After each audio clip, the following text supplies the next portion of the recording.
Welcome to my cooking show, The Natural Cook. I'm Gershenson. I thought that I was aware of all the recent trends in cooking. However, I realized I was wrong when my daughter told me about this interesting concept, sheet pan suppers. I was wondering what it was. Turns out she cooks the whole meal on one sheet pan. She's a mom with 2 kids, very busy, and she's putting out homemade meals on the table every night, so she's always looking for something simple to make. So this is the sheet pan that I really recommend for you to get because it can be your savior in very many instances.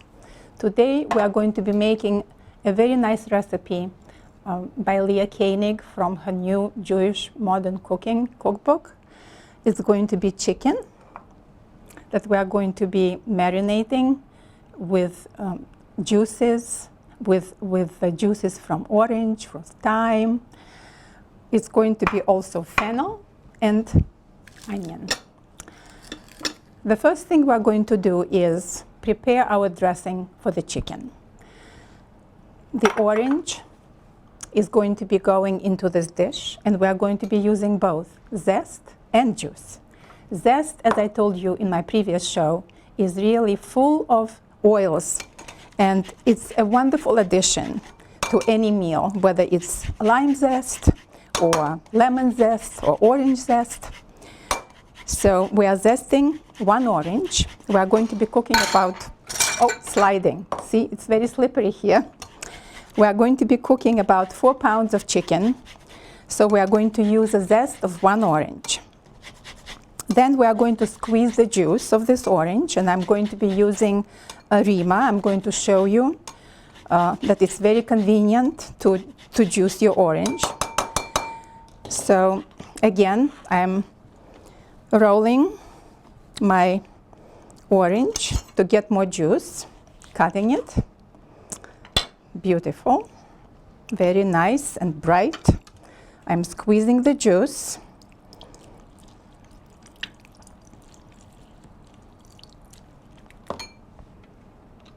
And then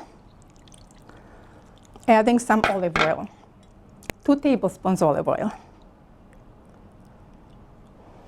And a tablespoon of dried thyme. I buy my spices in bulk because they have a shelf life and they get out of their aromas and potency very quickly. Like the most, not that quickly. Within 6 months, you should really change your spices. So I'm going to get it, put it together, whisk it together, and set it aside. Now we go to our vegetables. Fennel. Fennel is a vegetable that is not really very popular. It has licorice flavor when it is raw, and some people don't like it. I personally love it. However, when it's roasted, it gets transformed. It becomes sweet and delicious, and that's what we're going to do today. So I use the V vegetable peeler. It's very convenient to just peel your fennel on the outside if it is a little bit kind of shriveled, the way mine is. I didn't find a perfect specimen in the supermarket, so I had to take what they had. However, when you buy your fennel and you have a choice, then you should look for really fresh, glistening fennel. Okay, there goes the peeling. Okay, let me show you something, by the way. Because my boards are sliding, I'll show you a trick that is good to use for them not to slide. You take a piece of paper towel or real towel, you wet it a little bit, squeeze it out, the moisture, and then put it down and put your cutting board right on top. And then it kind of, I actually should do it under this one because I have several of them. Okay. putting out our towel, putting cutting board on top, and now it's fixed. All right, so fennel. Why do I like fennel? It's really a very delicious vegetable, but it also is very healthy. It has so many wonderful properties, like fiber, folate, potassium, that we don't really get enough in our food. The whole part of fennel is edible. This is something that will go into our meal, and this is something that you can save and put into your stock. And the fronds are also edible. They are the leaves of the fennel, and we will use them as decoration, or just chopping them and putting them on top of our cooked chicken. So to cut the fennel, first I will cut it in half, and then I cut it into quarters, and then I will take the core out. There is still going to be enough of the core left to hold these together. Each quarter will be cut into 4 parts. You want the pieces not to be too thick, because while the chicken is cooking, you also want the vegetable to become meltingly soft.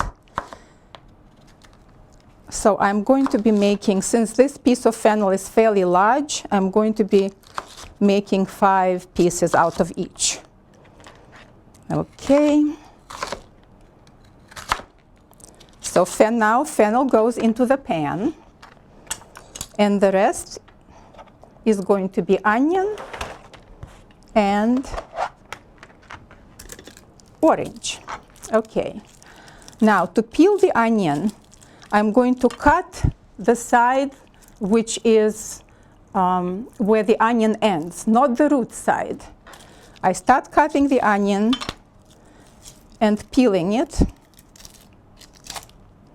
It's actually going to be easier for you if you put it down, the cut side down, and then cut it in half. This way it's really very nicely rooted. And then sometimes that first layer is also a bit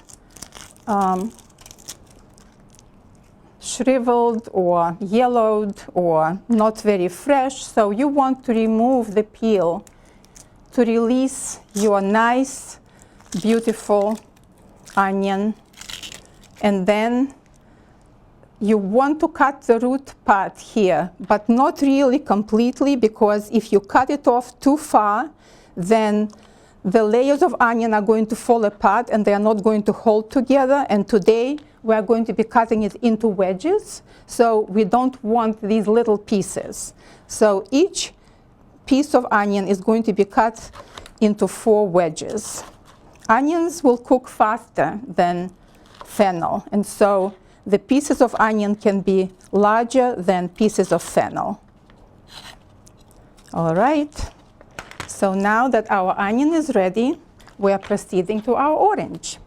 We are taking another orange, there are 2 of them in this recipe, and we are going to cut it into 1/4-inch slices, together with the zest, together with the whole rind. So of course, what you want to do is wash the orange before you cut it and put it into your food.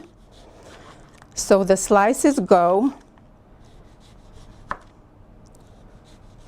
into the pan. Okay, now we are seasoning them with salt and pepper.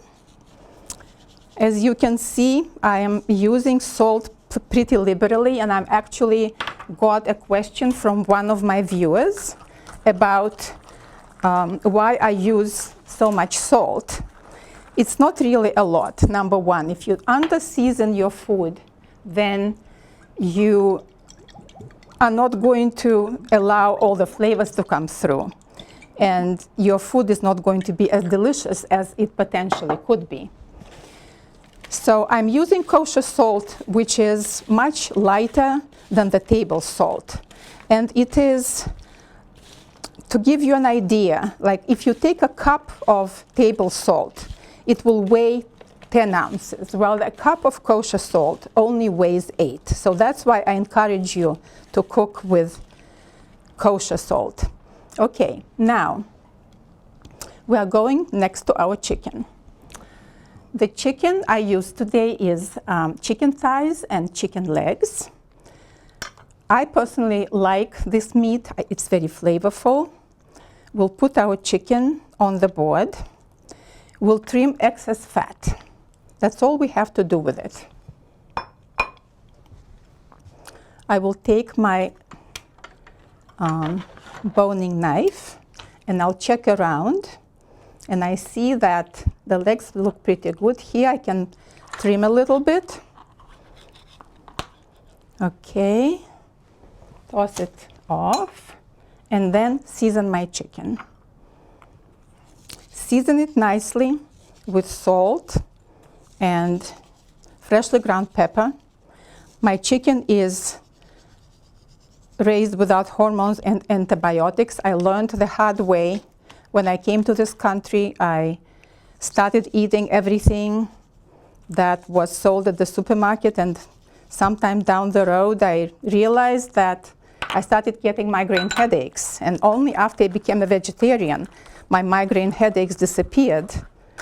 And I realized that the chicken and the meat that I was eating was not really good for me, because after natural supermarkets started appearing on the scene and I started eating natural meat, my migraines never came back. So as you see, we take our dressing that is waiting for us. We'll take our chicken and we'll dip it into the dressing and put it on top of our vegetables. Space them nicely apart, because if you are going to have them too tight, then your vegetables are going to be steaming instead of roasting, and you want to have the skin side up so that it will be browning nicely.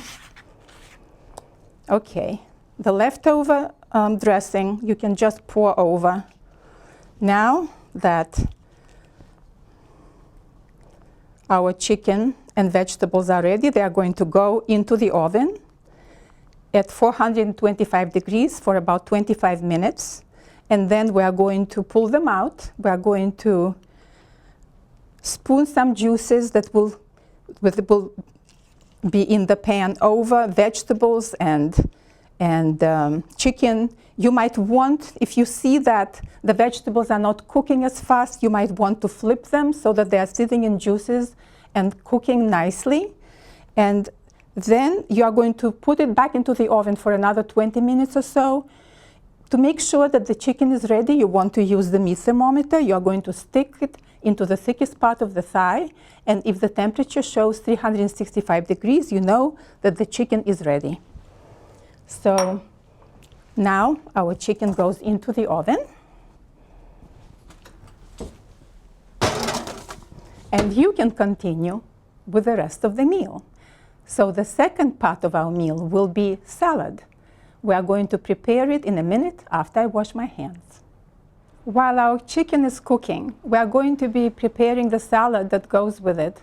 It's always a good idea when you eat an animal protein to have something fresh, something green, something raw together with it for better digestion. I started talking to you about sodium. Well, that's where the fennel comes in, and other vegetables that are really very good sources of potassium. They are beans, they are leafy greens, and we are going to be using them in our salad today, as well as leafy greens that you cook with. There are also potatoes, bananas, yogurt. So I'm going to be showing you how I'm slicing the fennel for the salad, and at the same time talking about why it is so good for you. So when we're afraid to eat salt, we really have to think, where does salt come from into our diets? And it comes from processed foods. This is why I am a champion of homemade cooking, where you know exactly how much salt you put into your food. So let's first concentrate on how we slice our fennel. I take the quarter of the fennel, and then I put it down, and with the side that is where I can see its layers, I'm going to thinly slice fennel. Because of the licorice flavor, or the fennel might be a little bit offensive to some people, so I'm going to slice it very thinly. And that way, it's going to be really yummy, crunchy, sweet, delicious, and not too strong. So, as I was saying, because you use a lot of processed food in your diet, most people do, sodium is something that's used as flavoring as well as sugar. And so you really overeat sodium. When I'm cooking with kosher salt, there isn't that much sodium that really gets into the food. It's just for flavoring it and nothing more than that. Potassium is very important to balance sodium intake. The ratio of potassium and sodium in your diet should be 5:1. However, typical American diet turns out has 2 parts of sodium to 1 part potassium. So that's where hypertension comes in.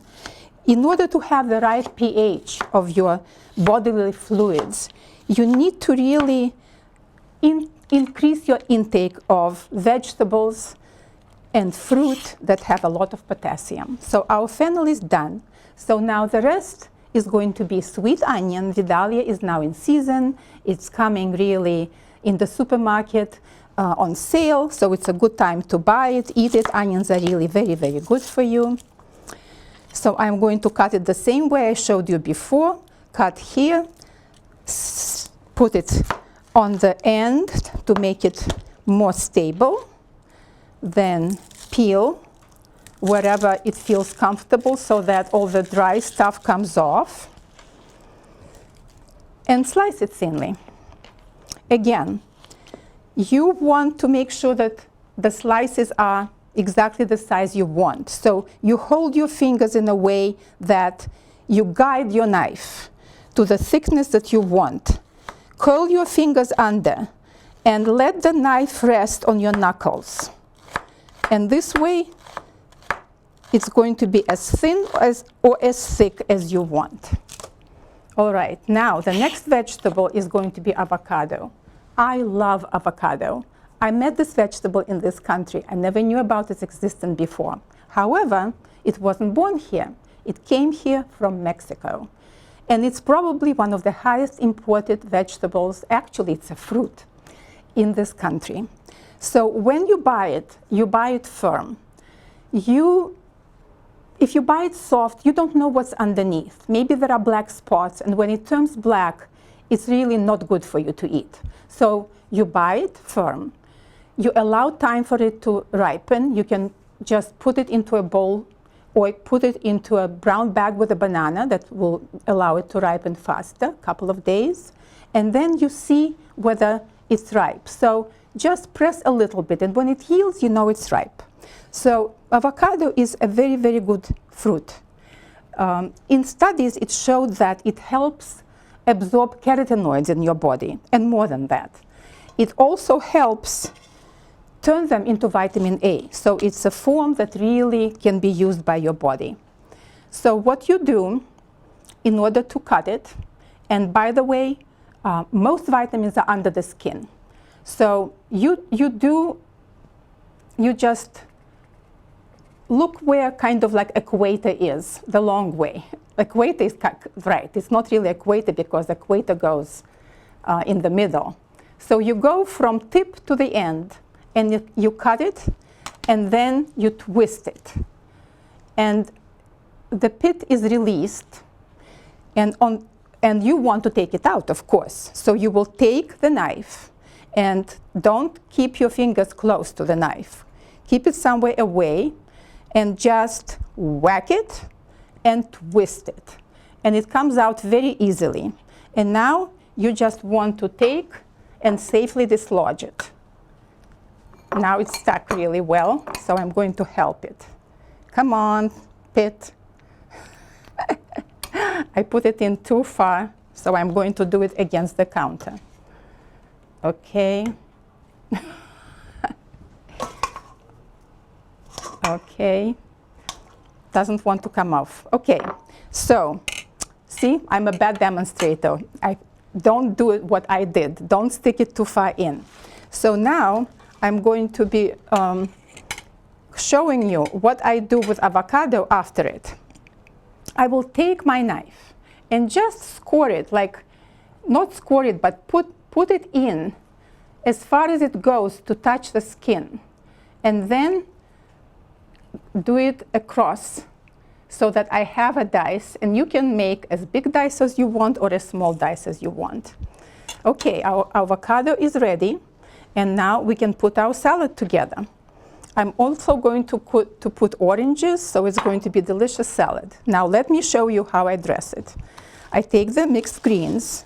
I like mixed greens because there are many different lettuces there. Spinach and oak lettuce and sometimes arugula. And I always make sure that there is a good expiration date because sometimes they are wilted. I want my greens to be at the peak of their flavor and nutrients. Then I will put the rest of my vegetables into the salad. So fennel goes in, and then my onion. Avocado, I'll take a spoon, and I'll make sure to scrape all the flesh in because most of the nutrients are inside. Okay, now I'm going to sprinkle a little bit of oregano. You know, I try to include as many different herbs and spices, fresh and dried, in my food, and oregano will flavor it very nicely. Orange goes in, and now salt, pepper,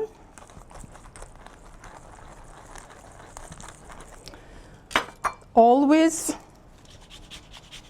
zest of lemon. It gives unbelievable aroma to the salad and adds something mysterious to it. It tastes so good. You don't know what it is. You just know it tastes good. And of course, it's good for you too. All right, let's get the juice. This happens to be my lemon. Okay, the juice goes in. The seeds stay in my hand. There are probably 5 or 6 of them. Quite a seedy lemon we got here. Okay, so what I do next, I drizzle some olive oil. Not too much. Maybe for this quantity, a couple of tablespoons, no more. You don't want it to be drained in dressing. Okay, make sure to coat it really well, and it's ready to go into your serving plate. I always use a big bowl for my salad, for dressing my salad. Okay, the salad looks beautiful. Now it's time to get our chicken out of the oven.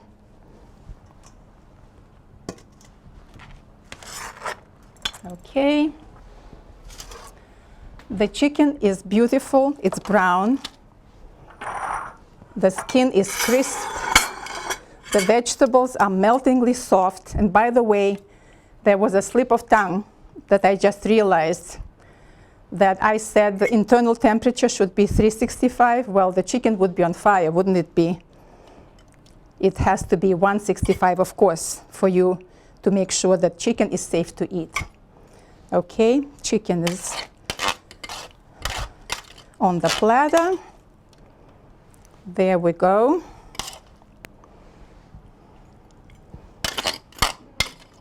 Doesn't it look beautiful? And it smells so good here. When you start cooking it, you will smell all these wonderful aromas, and they will make you really, really hungry. Okay, I take a little bit of the fronds. The pit goes out. You can chop them and just throw them on top of the chicken.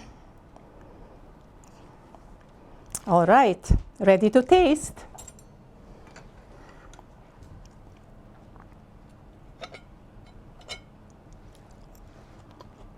so sweet and delicious. And the chicken, yummy. It has the crispy skin. It has the sweetness of the fennel and onion, and it has the wonderful aroma of thyme. And the salad that is going to help you create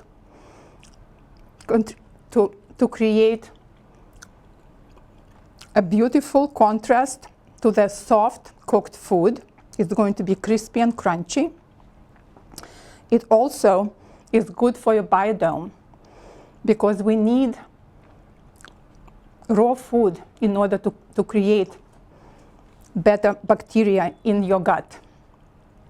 And that will allow you to build your immune system that is going to fight all the diseases that might be invading your body, together with the potassium, the folate, the antioxidants.